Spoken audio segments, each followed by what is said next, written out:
only as strong as the battles that we've beaten, right? Bantamweight champ Dominick Cruz tore his ACL in training. And I've had some tough battles. I've had everything I earned completely taken away from me. Dominick Cruz, not with one but two belts. He is your first ever UFC champion. Being a champion was what held me together to an extent. Dominick Cruz is out of the fight again. Cruz was stripped of his bantamweight title. It was kind of like in my mind, it's like, you're done right now, man. Like, you have to be done.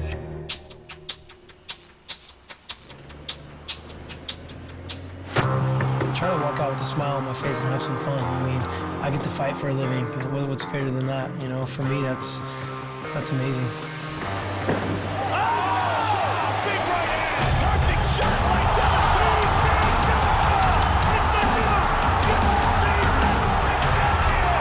After winning that fight, it's probably the hardest thing to describe how you feel. Probably the greatest feeling ever to be able to celebrate that with my family, my friends, my teammates. I finally reached the pinnacle. Cuando TJ Dillashaw decidió emprender una carrera en las artes marciales mixtas, Dominick Cruz era el campeón reinante de peso gallo, pero 3 cirugías de ligamentos cruzados y un desgarre en la ingle mantuvieron a Cruz al margen durante la mayor parte de 4 años y fue privado de su título mundial. TJ Dillashaw es el actual portador de su antiguo cinturón. He learned the style by watching me fight. Just like you see kids dunking the basketball with their tongue out trying to be Michael Jordan, you see TJ Dillashaw trying to look like Dominick Cruz. Next thing he's going to say that he invented hard work.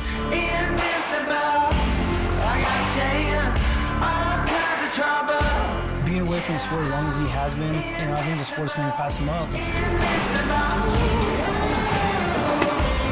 The resume speaks for itself. I don't even need to say it. You can just look. Guys that TJ's beaten, he needs to fight me to have somebody on his resume. Dominick Cruz nunca ha perdido una pelea de peso gallo. TJ Dillashaw dominó a todos los rivales que ha enfrentado por el título mundial. I don't think he realizes how much better I am than he is. Esta es la historia de 2 campeones. Uno posee el cinturón. El otro lo quiere de regreso. I'm a hungry guy right now. Nobody can take away what I know I've done to prepare for this fight. Nobody can touch that. Esto es UFC Embedded.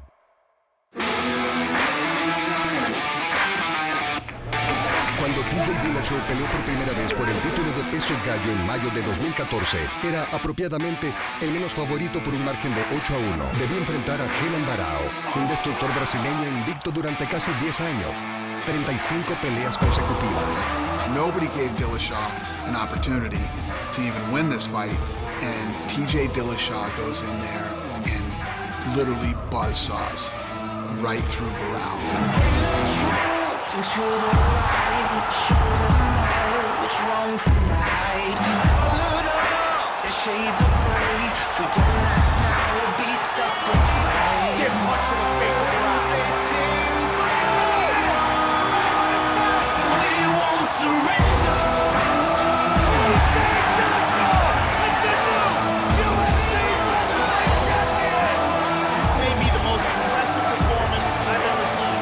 Y el campeón tampoco perdió velocidad. En un deporte donde los títulos mundiales cambian de manos frecuentemente, él se mantuvo en la cima y declaró la división de peso gallo como propia.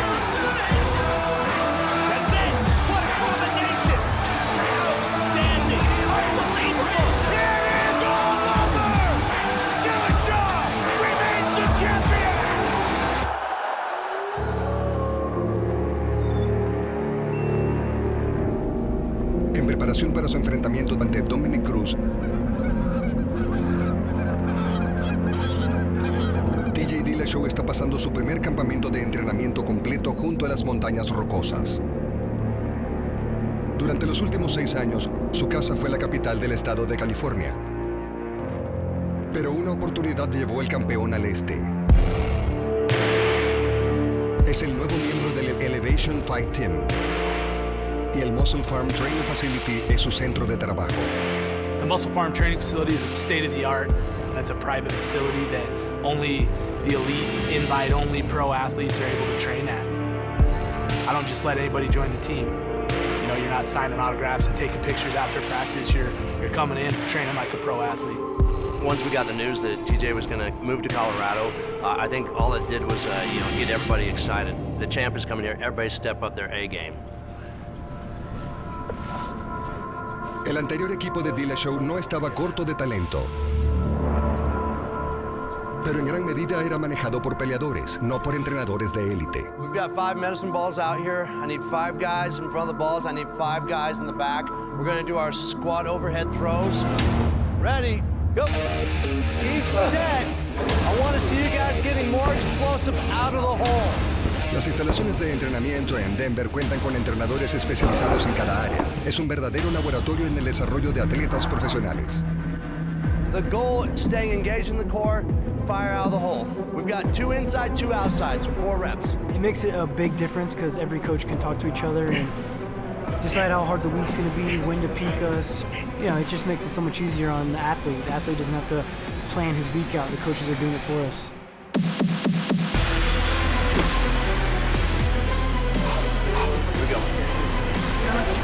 TJ's an exceptional athlete. You know, he's got good quickness, he's got unique movement, he's got great flexibility, his conditioning's on point, but he's tough as can be. You obviously want the coachability, you want the pure athleticism, but it's that heart and toughness when we're looking at championship rounds and who's going to pull it out.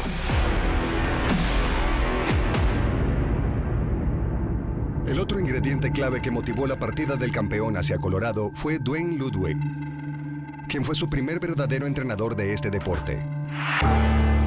Después de un par de años en Sacramento, Ludwig regresó a Colorado para estar con su familia. Y no es ninguna novedad que Dillashaw esté aquí con él.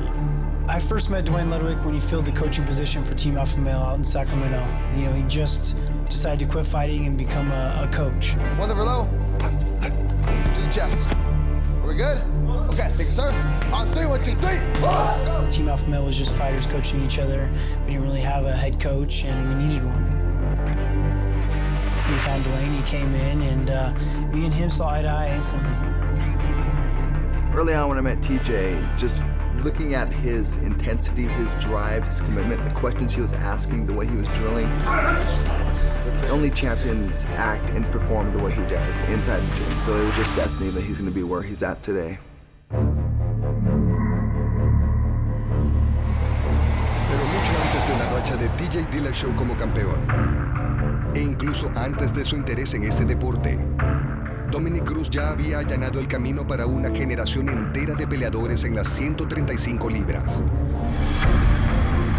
I met Dominick about 8 years ago or so, maybe 9. He actually came out and fought on a show that I was promoting. It was a sloppy fight, but he was just tough as nails, just tough as they come.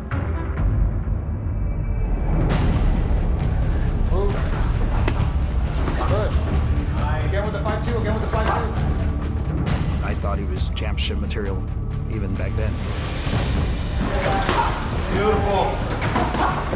The sport just wasn't nowhere near where it is today. There wasn't a lot of training partners. There wasn't a lot of coaches. 3 high now. There, yep, good. Take your angle again. If you wanted pads held for you, you better pay somebody. $65 a session, and I just didn't have the money, so therefore I didn't have the pad work I needed. Correct, but he's just reading power. Just push off. This stays up when you push off on it. He was, at the time, kind of training himself. Just a whole bunch of guys getting together and just being tough and beating each other up, and then taking pro fights. Defense. Get a 5. Get a 5 back. Bring your hands right back to your face. Balance. Eric was the only guy who believed in me. For whatever reason, he saw something in me. I was real impressed with him and invited him to come out and train. Y desde el primer día que se conocieron, ambos han recorrido un excelente camino juntos. Cruz sentó las bases en el World Extreme Cage Fighting y nunca miró para atrás.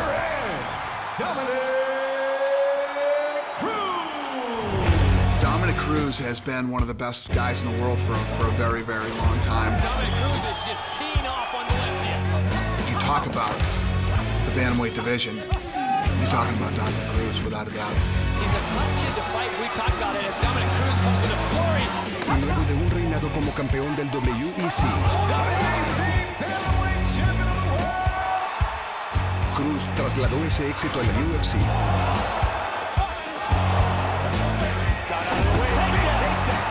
You know, at that point in my life, I was a world champion. I had pretty much cleaned out the division.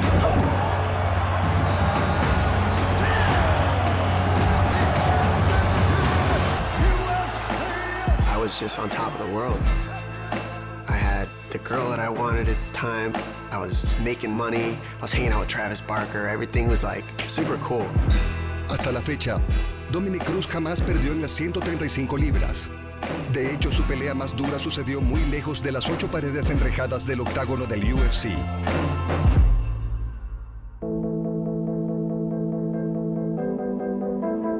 Tres cirugías de ligamentos cruzados y un desgarre en la ingle lo mantuvieron al margen durante buena parte de los últimos 4 años. El UFC se vio obligado a quitarle el título mundial. Y DJ Dillashaw es el actual portador de su antiguo cinturón. And as awesome as Dillashaw is, as good as he looks, you know, he'll never really solidify that world champion status until he beats Dominick Cruz. A continuación, se enciende la enemistad entre Cruz y Dillashaw. TJ Dillashaw is nothing but a wannabe. Y más adelante, los top 5 de peso ligero, Anthony Pettis y Eddie Alvarez, se preparan para el evento coestelar esa misma noche.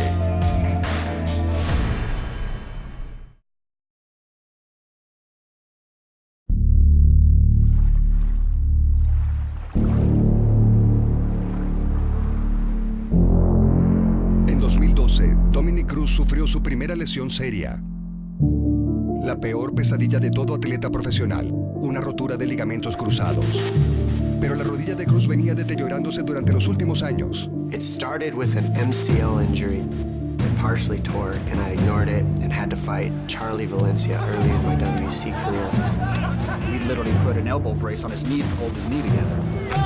The tendon itself didn't heal, so that kept a snowball effect in my training to where my knee was getting weaker and weaker until it finally snapped.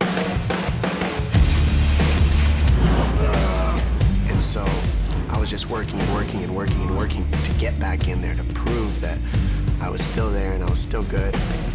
6 months through rehab, you're seeing the light at the end of the tunnel. You got 3 months and you're done. It's in my head and I'm so excited and I'm in great shape and I've been working hard. Su rodilla fue reparada quirúrgicamente con un aloinjerto de tendón cadavérico. Su organismo rechazó el injerto y el mismo ligamento cruzado se volvió a romper por segunda vez. And I'll never forget that day. It was like New Year's Eve. I sat on the mat and just looked at the floor knowing I had to restart that 9 months again. It was heartbreaking. Then you realize who's around you for those things you had. The girl leaves. Sponsors start falling off. I mean, it all got taken from me. I'm in a hurt spot right now. And the love that I get from the excuse me, the love that I get from the fans right now is really keeping me up and keeping me optimistic. Pero las cosas siguieron empeorando.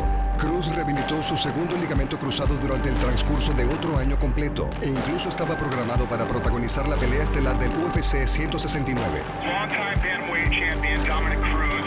He got a grade 2 or 3 groin tear. He's out of the fight again. El UFC lo despojó de su título mundial. La carrera de Cruz se encontraba en una verdadera encrucijada. Well, I had to make a decision at that point if this was going to be a curse or a blessing for me, these injuries. And I decided, because I'm stubborn as they come, that I was not going to let this be the end of what I could do. Like, I was going to make this evolve me. Physical therapy right here. This is to make sure I don't tear my groin again when I come back kicking. Coming. Baby steps. I put in my head that I was going to figure out a different way to survive. Karen Bryan alongside bantamweight contender Dominick Cruz. I started working on Fox. I enjoyed it, is what I realized, because I was talking about something that I was passionate about. When you're out of this game for a year, 2 years, 3 years, 4 years, you start seeing things a little bit differently. You start seeing being in that cage as a privilege and not something that you deserve necessarily. everything I did now went into becoming a better mind for the sport. How many times did that combination get thrown before you finally landed it to get the finish? Since I couldn't focus on fighting, my release was focusing on bettering myself somewhere else.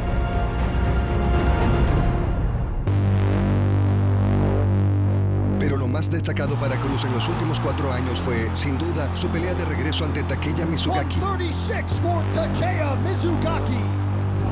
Un hombre con una racha de 5 peleas ganadas y listo para una oportunidad de pelear por el título. 134 for Dominick Cruz. I had an outstanding camp. I had no injuries going into that fight. The weight cut went smooth. Like everything just aligned so well. And they hear the screams from the rafters. This a moment that they all been after. Went away, had to work on the King's speech. And he goes in against Mizugaki, who is a very tough, well-rounded guy. And Cruz goes in and annihilates him and makes it look easy. All over Mizugaki here early. This is the moment we've been waiting for. Dominick Cruz is all over him. He's out, he's out, he's out. It's like, wow, Dominick Cruz is back. Really, the biggest battle we all have is with ourselves. It's not what other people think. That's why I'm fighting for the belt now. I want to see where it's gotten me. I want to prove something to myself.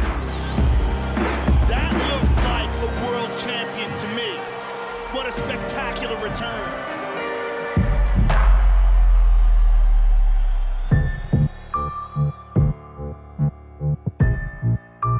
Además de entrenar para la pelea más importante de su carrera, el campeón de peso gallo TJ Dillashaw también está adaptándose a una nueva casa en un nuevo estado.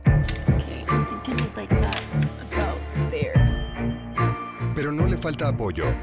Lo acompaña su esposa Rebecca, a quien conoce de toda la vida y a quien desposó un mes después de conquistar el título en 2014. TJ and I have known each other most of our lives. We're both from a really small town in Northern California. I grew up there with like 2,500 people, went to the same elementary school. Nice. Since then, we've kind of been on the road together. We spent several years in Orange County and Sacramento, and now we're here in Colorado. I mean, it feels very much like home already, and we've only been here for less than 3 weeks. I feel moved in. I got my training gear, my dogs, my wife. I'm good. I think we should have less mirrors in here to see how ugly I am now with my black eye. Hey, that's how good I look. The way I look at it is like, he gets one shot at his legacy, and I would hate for him to look back on any of it and think, you know, what if I would have taken this opportunity?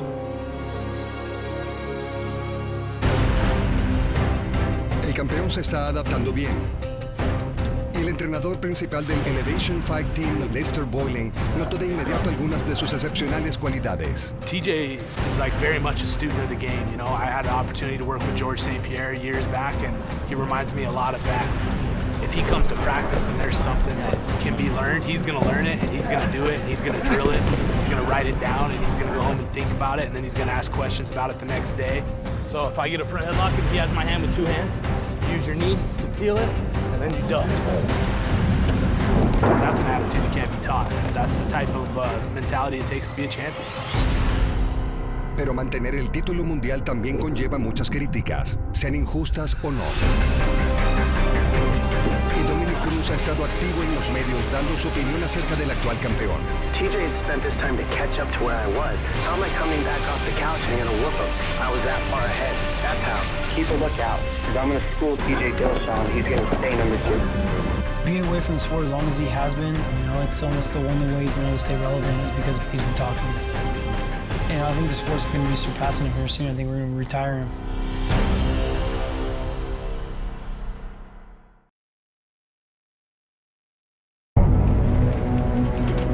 Antes de mudar su campamento de entrenamiento a Denver, el campeón de peso gallo del UFC, TJ Dillashaw, pasó 6 años entrenando en Sacramento, junto a varios de los peleadores más talentosos por debajo de las 155 libras, en el Team Alpha Male. Team Alpha Male is the team that I first started fighting with. That's a gym full of killers. Everyone around my weight class. Joseph Benavidez, Chad Mendez, Uriah Faber. Y Y aunque comenzó a practicar este deporte después que los otros tres, TJ Dillashaw fue el primer y único peleador de ese campamento en ganar un título del UFC, pero no fue debido a la falta de oportunidad. Faber, Méndez y Benavides se han combinado para unas notables 8 peleas de campeonato en el UFC y previamente aún más en el WEC. Durante esa época, Dominick Cruz era un nombre que se escuchaba frecuentemente. I started following Dominick Cruz's career as soon as I decided to fight. San Diego, Dominick Cruz. Next on the scale from Sacramento, California, Uriah Faber. I came to Team Alpha Male, and that was Uriah's arch nemesis. Dominick Cruz not backing down. He is here. He's for real. Oh, and a vicious uppercut. Dominick had the belt when I decided to start fighting. WEC Featherweight Champion of the world! Joseph had a super close fight with him, a split decision. We trained hard for that one, and helping Uriah train for Dominick. With Dominick Cruz, you have no idea what to expect. Cruz is always moving forward. I was going through the same camp as they were going through and learning the techniques we were going to do against him and seeing his mistakes for a long time. The ideas that I had, I still think are the ones that are going to work, that weren't utilized. I'm excited to be able to prove that. Desafortunadamente para Dillashaw, su salida del Team Alpha Male no fue tan suave como él hubiese querido. El capitán del equipo, Uriah Faber, quien originalmente reclutó a Dillashaw, no tomó las noticias de buena manera. I think this is something that's been bothering Uriah longer than I even expected. It was me coming out and training in Colorado. I think people are getting under his skin about him thinking that I'm trading on him. La decisión de Dillashaw de mudarse de campamento acaparó la atención publicitaria y durante la grabación de la temporada 22 de The Ultimate Fighter, hasta el campeón de peso pluma Conor McGregor dio su opinión al respecto. TJ's here with us. Here with us. He ain't with you. Little snake in the grass he is. He's a little snake in the grass. It was just kind of like perfect timing of Conor talking crap on The Ultimate Fighter and getting under Uriah's skin with the whole deal. TJ's the guy that I brought up from our crew when he was in high school. TJ was in my corner when I fought a world championship. He's been my right-hand man, so for Conor to act like he knows what our situation is bizarre. Ah, there's a little snake in the grass right there. Hey, little boy. Here we go. You lost? Definitely lost. Where's your mommy, little boy? Dwayne came in and helped Potts for a week, and you went and ran off with him. This took you out of college, gave you away. Hey, I recruited this guy. Man up, yeah, and he pitched you, so man up and recognize. Y Dominick Cruz no dudó en meterse en el asunto del Team Alpha Male. De hecho, predijo el cambio de Dillashaw mucho antes de que este ocurriera. That guy's best chance to beating me is to go ahead and leave Team Alpha Male and go live with Dwayne Ludwig up in Colorado in some cabin and train with him, because if he has Uriah Faber anywhere near him in that corner, he's not going to have a good night. TJ knew that I had beaten a lot of his better teammates that I had competed against. You weren't successful, so where's the knowledge come from? Come on, man. Not worried. You left brother. the guys that you were supposed to be loyal to go with Ludwig in Colorado. I don't think he realizes how much better I am than he is. I've always thought of Dominick as a real boring fighter, kind of a point fighter. We call him the decisionator, never going for the finish. When you become champion, everybody says you hit too hard, everybody says you're too fast, everybody says your footwork's unbelievable. His head's just expanding and his chest is expanding, and he's just got a whole lot of yes men around him that might not be telling him the complete truth. This isn't high school girl drama. I'm not looking to see who's the best at talking. I'm looking to get inside that cage and to kick your ass. I do all my talking inside the octagon.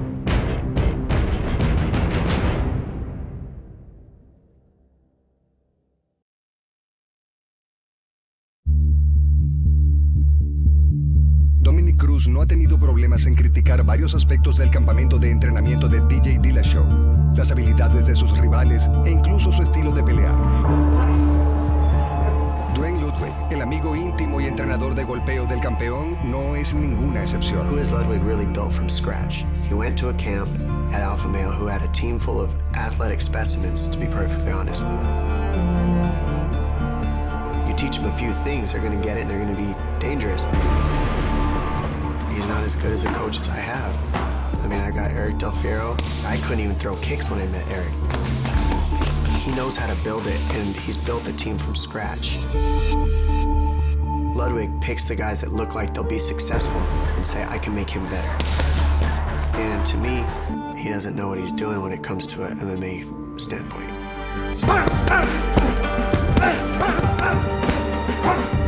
Oh, he's selling tickets. He wants attention, right? He's right in the lines of the entertainment industry, and he can do that while we're getting better in the academy. So it's up to him. The only things that me and Dwayne have said is that we think we're a better fighter. It's not how you're supposed to go into every fight. You're supposed to believe in yourself and believe that you're the better fighter than someone else, and he just can't take it.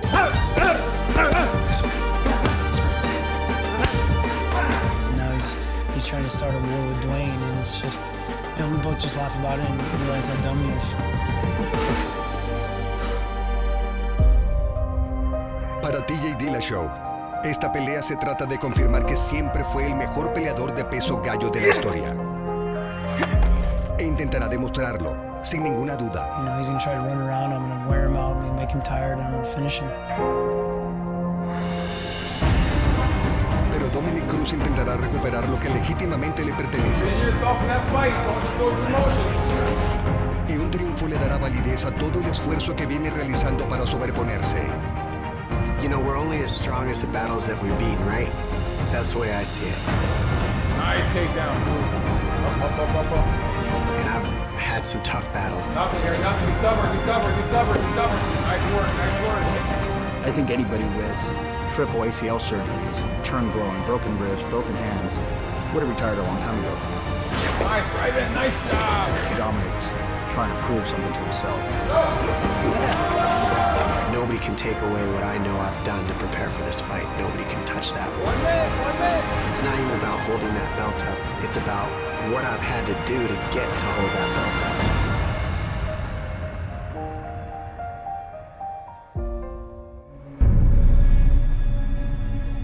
Antes de que TJ Dillashaw y Dominick Cruz se enfrenten por el dominio del peso gallo, el veloz peleador de peso ligero Eddie Alvarez enfrentará a Anthony Pettis en una pelea de gran incidencia por el campeonato. Siga sus caminos hacia UFC Fight Night. A continuación, en UFC Embedded.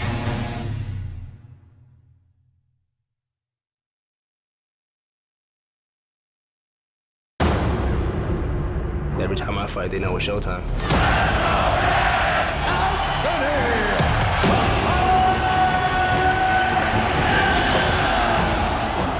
Pettis is a former world champion in the 155-pound division here.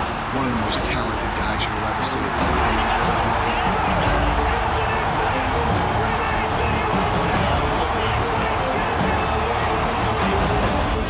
He uses the fence like a weapon. He can jump off it and hit you with a knee. He can jump off it and kick you.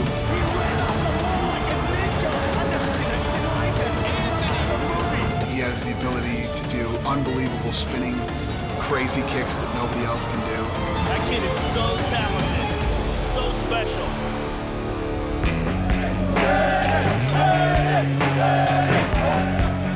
He's just as successful outside of the octagon as he is in. You know, tons of sponsors. He was on the cover of a Wheaties box. He's a fascinating, talented, incredible fighter. And he's become a big fan favorite. Pero mantenerse en la cima de este deporte es infinitamente más duro que llegar. Y Pettis ha tenido que acostumbrarse recientemente a una vida sin el título mundial. Being a champion became my identity, actually, man. You know, when I was a champ, you know, people were like, oh, that's the lightweight champ of the world. Wherever you go, that's the lightweight champ. It kills me to know that I couldn't go on longer, but, you know, I still have time, man. I just turned 28 years old. I got a long time in this sport, so I embraced that title, and I definitely want that title back.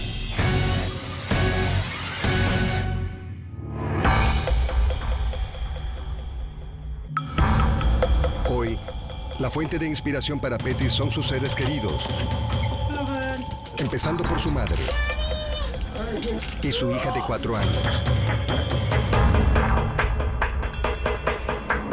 Sergio, su hermano de 22 años, también tiene una carrera en el UFC y ya ha peleado 6 veces allí. There you go, got it. Very good, very good. 17.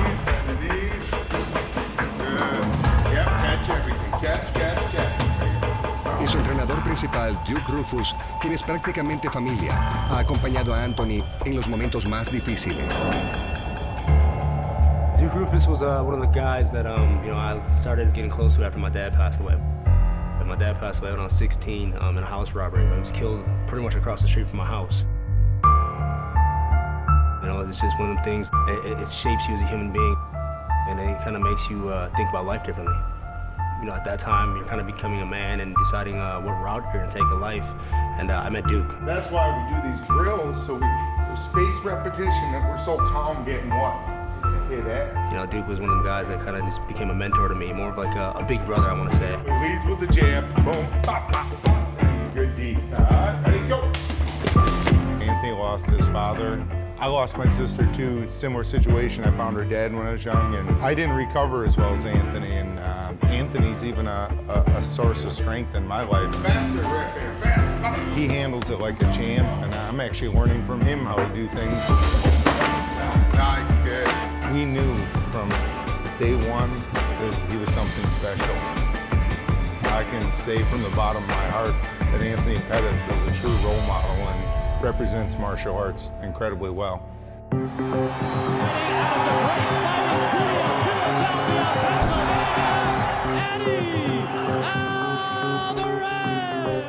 We brought Eddie Alvarez in. Eddie Alvarez was a really exciting fighter. Puts tons of pressure on guys, can stand up, can wrestle, can do whatever it takes.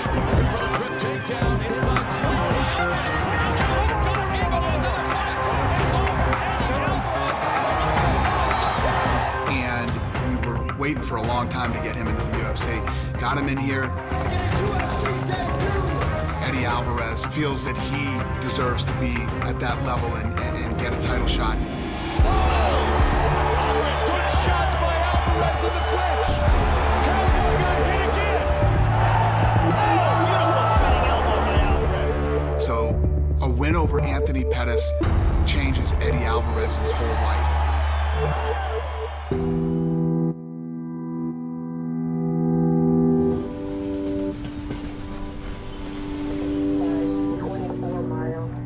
Años después de comenzar su carrera profesional, Eddie Alvarez ha peleado por todo el mundo. Y al igual que en las peleas, sus campamentos de entrenamiento han tenido diversas sedes. Pero en su preparación para Anthony Pettis, el 4 veces campeón de las artes marciales mixtas regresó al lugar donde todo comenzó hace más de una década. Philly's a dog-eat-dog world, like highly competitive. No matter if you're running a business, you're fighting, no matter what. And people say like New York, but I say if you can make it here, you can make it anywhere. There's no better place to be if you're getting ready for a fight. You want to keep your head down and work hard. Every time I pick, if I throw this leg, whether he blocked it, bait it, whatever, fire back with the right leg. Wow! He ain't got the weapons that you got. His downfall is your style of fighting. He's hoping that that's not the Eddie that shows up. Ooh, hey, nice. That's the one. I've pretty much been champion of every promotion I fought for. The UFC is no different. Anthony, tough guy, former UFC champion. Get him on the cage, keep him there. There you go. He's had his turn. It's time for him to step aside. I'm deserving of everything he's got more. And I want it all. We already know the outcome. It's the world that needs to be shocked. I won't be.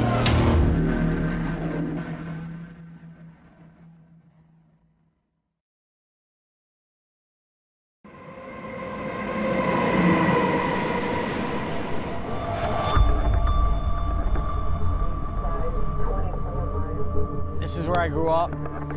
It's Kensington, where Rocky was filmed. Where I spent my childhood, a big fighting town. Needed to fight. Fighting was our stickball. It was our hockey. We did it for sport. If you look down these streets right here, I would come out my door with a set of boxing gloves, knock for my friends, and we would spar right in the middle of the street here. If you're from Kensington, you're called a Kenzo. Most of the time they say it's someone who lacks class, education, someone who lacks money.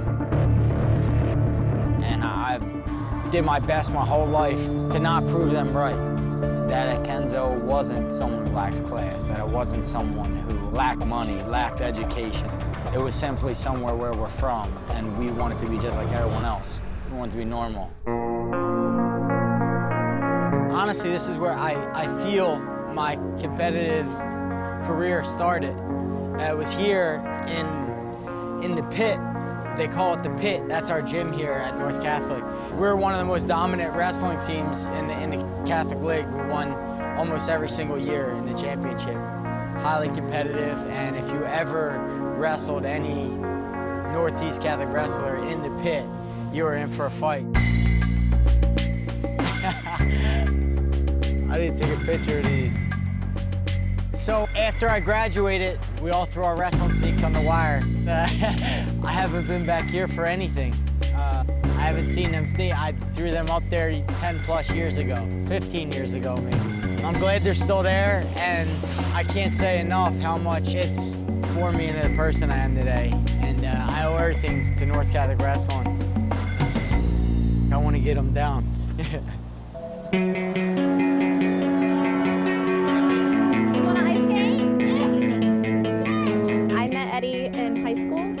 Catholic. I actually grew up across the street, so it's very different from when we were younger.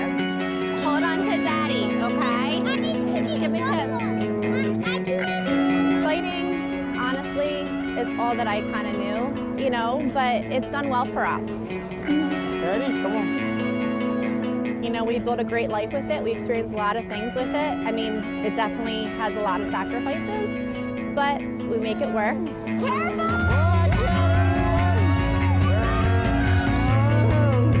I don't have privileged kids. I make sure they're grounded and they work hard for the things they get.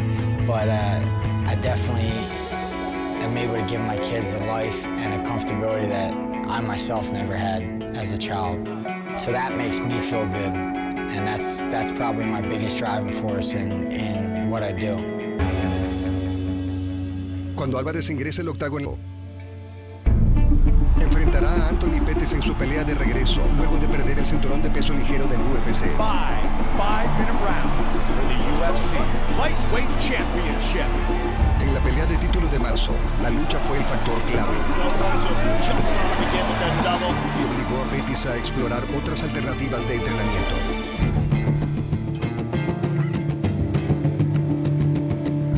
This is my first camp ever traveling out of Milwaukee to do any kind of training. I have good wrestling in Milwaukee, but I needed a coach the way Duke coaches me in striking. I needed that wrestling. Good job, Anthony. Head up, head up, head up, head up.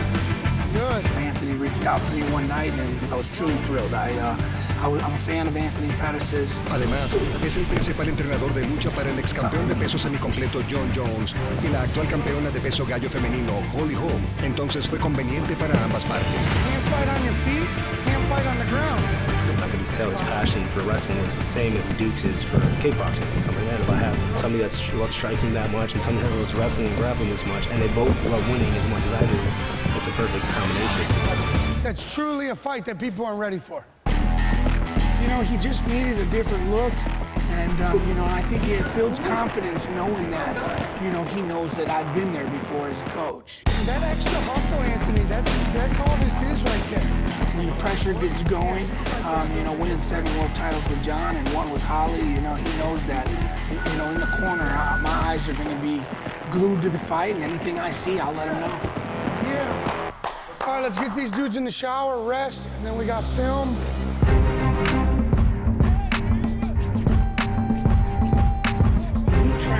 Tendencies, weakness, strengths. We try to find where Eddie likes to be, where his hands like to be. We know he's got the clench, you know he throws uppercuts, you know he reaches with his left hand. Try to identify the little things that most people don't see. He is going to think like the rest of the world. They're going to think that they can take you down, which is awesome. Let them think that. Nothing worse than expecting something to happen easy and it not happen easy. My whole fight style is better than Eddie. I mean, I'm tough as they come. You know, I don't need to go in there and prove that I'm tough and take punches like he does. You know, I'm smarter than that. That's what we're dealing with, Pettis. You know, this is me coming off a loss. I'm not going to play it safe. I'm going to go out there and make sure my hand gets raised. No matter how it comes, submission, knockout, I'm getting my hand raised. You gonna kick me? Boom, boom, right up the middle. By the time you get that step back, you get hit. Yes. We're sparring 3 times a week, and it's a rehearsal. It's a constant rehearsal.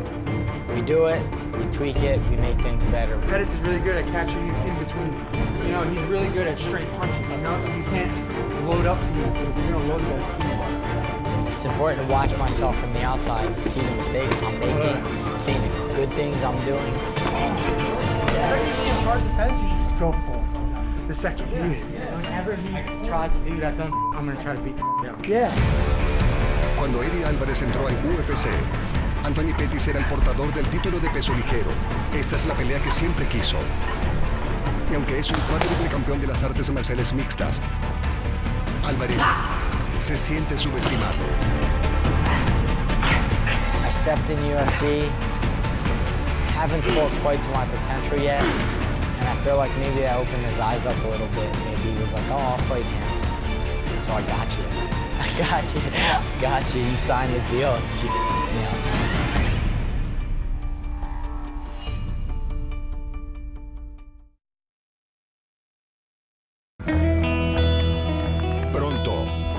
UFC Fight Night regresa a Boston.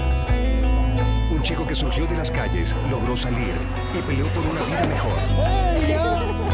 Pero cuando sea la hora de la verdad, el ex campeón buscará desplegar la técnica y precisión que le permitieron ganar el título mundial. Nobody in this division can take damage and give damage like me. That's what I'm good at, and he doesn't do well with these type of guys. I want the best Eddie Alvarez. I mean, number 4 in the world. He wants the title as bad as I do. But you know, I'm doing everything I got to do to win this fight.